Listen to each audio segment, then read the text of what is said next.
Salve, salve! Estudantes da Unicesumar, futuros engenheiros, futuras engenheiras, estamos aqui hoje para mais uma explicações matemáticas. E hoje nós vamos falar do seguinte, sobre matrizes adjacentes e de acesso, tá? Que elas vêm através de uma teoria desse maluco aí, tal do Euler, que a gente escuta falar isso durante a faculdade inteirinha. Química, física, matemática, em tudo aparece esse maluco aí desse Euler. Nós vamos conhecer um pouquinho mais dele. Vamos ver o que nós vamos falar hoje? Hoje nós vamos falar, então, matriz adjacente e de acesso, que vem através do Euler. Nós vamos falar uma introduçãozinha rápida, conhecer um pouco desse maluco e também de outro doido, que é o George Boole, e as contribuições que os dois deixaram para nós, futuros engenheiros, através da sua matriz booleana, como a teoria dos grafos, que é através dela que a gente chega nas matrizes adjacentes e de acesso, a teoria dos das quatro cores, algum exemplo que nós vamos colocar, que o tempo não vai deixar para a gente falar muita coisa, e, por fim, uma conclusão. Então, vamos lá. Introdução. Por que é importante o uso dessas matrizes adjacentes e de acesso? Tá? Principalmente para quem faz ciências da computação, engenharias, todas elas, é extremamente importante quando você vai fazer um projeto. Se, por exemplo, a linha de lubrificação do motor está atingindo todas as partes, se a linha de refrigeração da água do motor está atingindo todas as partes do motor em temperaturas iguais, para isso você usa os pontos adjacentes, os vértices, que nós vamos conhecer através dos grafos. Tá? E a mesma coisa em engenharia de tráfego, né? Que foi através dessa engenharia que surgiu o grafo, que é para você ter acesso em diversos pontos da cidade. Então vamos lá. Vamos conhecer um pouquinho então do autor disso daí. É o Leonhard Euler. Tá? Vocês vão ver que na nossa vida acadêmica tudo passa por esse cara, constante de Euler, número de Euler, não sei o que de Euler, Euler. E esse cara aí, nós já vamos falar um pouquinho mais para frente do grande contributo que ele deixou para as matrizes, ok? Vamos conhecer agora um outro doido, que é o nosso George Boole. Quem nunca viu aí aquele filme Matrix, tá? Pois é, esse cara ele inventou a álgebra booleana. A álgebra booleana nada mais é do que resumir tudo a números de 1 e 0, ou uma matemática binária. Essa matemática ela é universal. O que eu quero dizer com isso? Em qualquer lugar do universo que você estiver, seja aqui, seja em Júpiter, fora da Via Láctea, tudo é 1 e 0. Tá? E isso é fundamental para a gente entender processos de fabricação, processos, por exemplo, de construção e tudo mais, porque tudo se resume a 1 e 0. Então vamos lá. Vamos dar um exemplo aqui de uma álgebra booleana. Eu coloquei como exemplo para vocês, se vocês forem observar aqui, eu coloquei um exemplo exatamente da disciplina de geometria analítica e álgebra linear. Você entra e passa por alguns processos, por exemplo, a avaliação da semana 3, a avaliação da semana 7, a avaliação da semana 9, o mapa. Se você conseguir sim em todos esses pontos aí, você provavelmente vai atingir sua média 5. Se você atingir a média 5 ou acima dela, você vai ser considerado aprovado e passa para frente. Se você não for aprovado, o que você vai ter que fazer? Você vai ter que fazer um mapa substituto, não é? Volta lá para cima de novo. Se passou, aprova. Se não passou, leva a pau. Né? E é assim. E o que a gente faz? Tudo que é sim é não. Ou tudo que é verdadeiro, tudo que é sim é 1. Tudo que é verdadeiro é 1 também. Tudo que é falso é 0. Tudo que é negativo ou não é 0. Tá? E assim, porque tudo é binário, é 1 ou 0. 1 ou 0. E como que ficaria a matriz booleana desta arquitetura, desse fluxograma que nós montamos aí de atividades?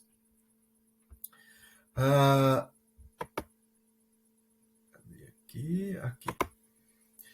Como ficaria dessa seguinte forma? Se a gente for olhar as nossas matrizes, Então, lá nós teríamos aqui, conforme eu tenho o ponto de intersecção positivo, eu vou colocar 1 na matriz. O que não tiver ponto de intersecção é 0. Então, a matriz vai ser em torno de sempre 1 e 0. Então, por exemplo, aqui no primeiro momento, eu entro aqui, fiz atividade 1? Sim. Então, eu estou aqui, completei a 1 aqui. Aqui. Na semana 7, a mesma coisa. Completei 1? Sim. E vai por assim por diante até você chegar aqui no final, que você encontra-se aprovado, e a partir do fim não tem nada para frente, então vai ficar tudo zerado. Essa daí é um exemplo de matriz booleana. Tá? Aí vamos voltar para aquele nosso amigo lá, Leonhard Euler. Tá? Por que ele inventou ou descobriu, né, os grafos e de que forma que isso contribuiu para a nossa vida profissional? Ora, ele encontrou então nessa cidade de Königsberg, aliás, que é na região da Bavária, ele encontrou um problema que ele precisava resolver. A cidade ela estava dividida por 7 pontes.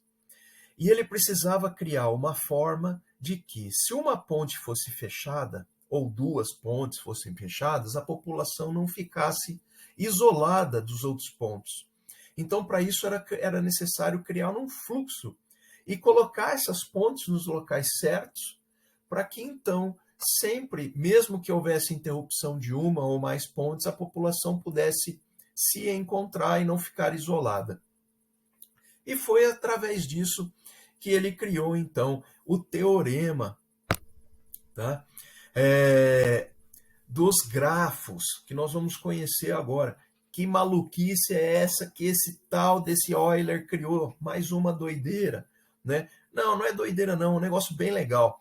Quando eu estava montando isso daqui para falar para vocês, eu achei muito interessante, algo que depois, mais profundamente, eu quero estudar.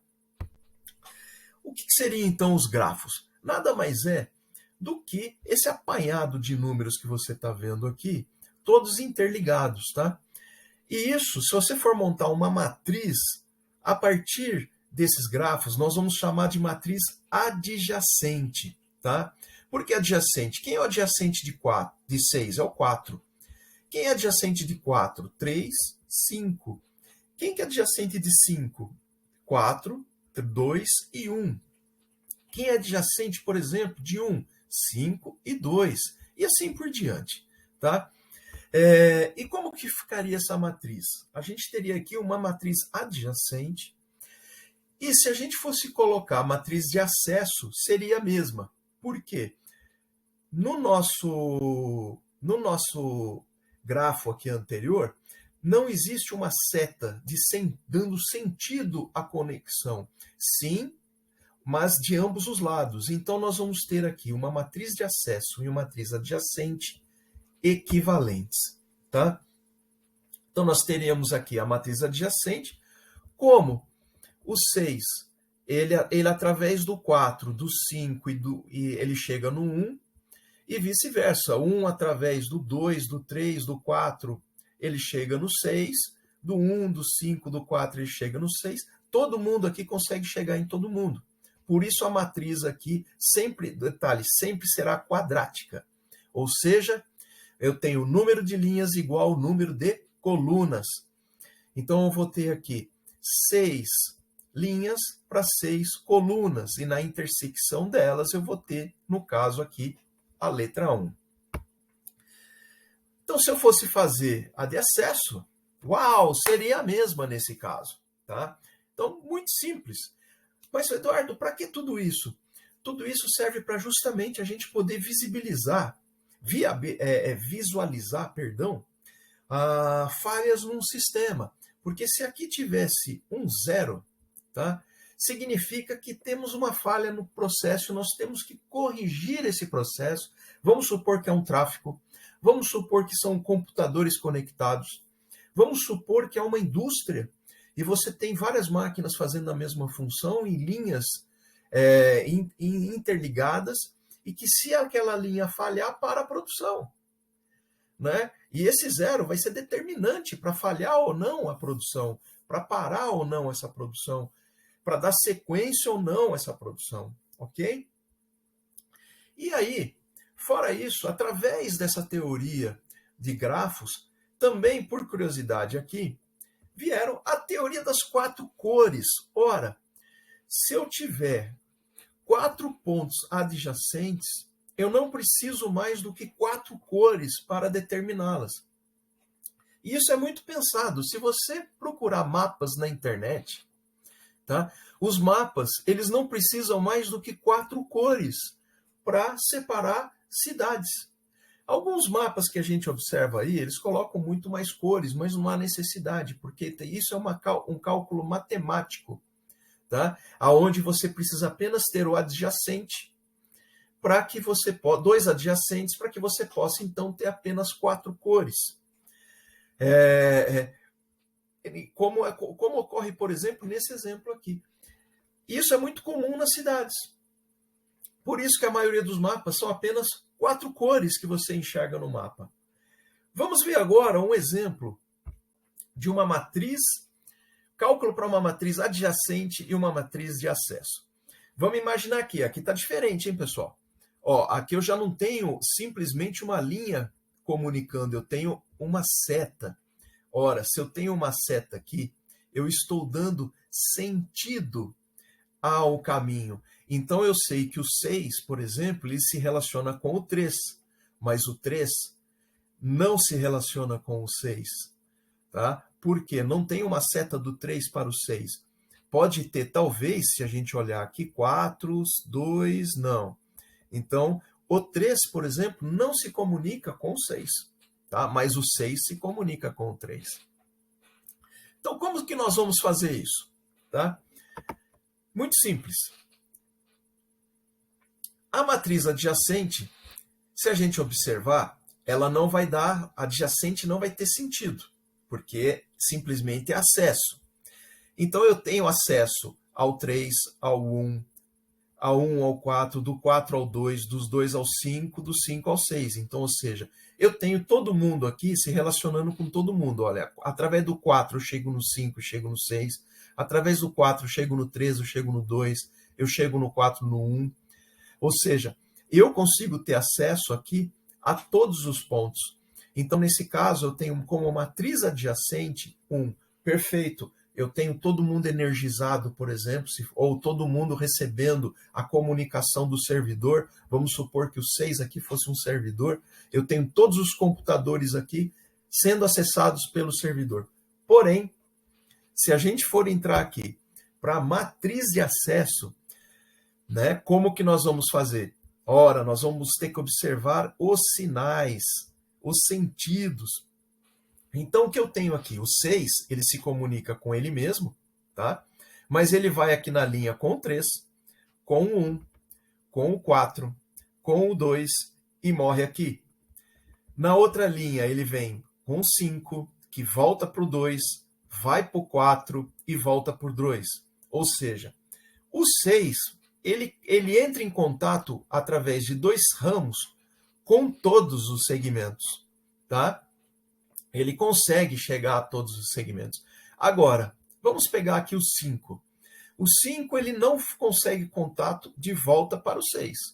Ele tem contato com o 4, que tem contato com o 2, e ele através do 2 aqui direto. Então, é 5 com ele mesmo, com 4 com 2.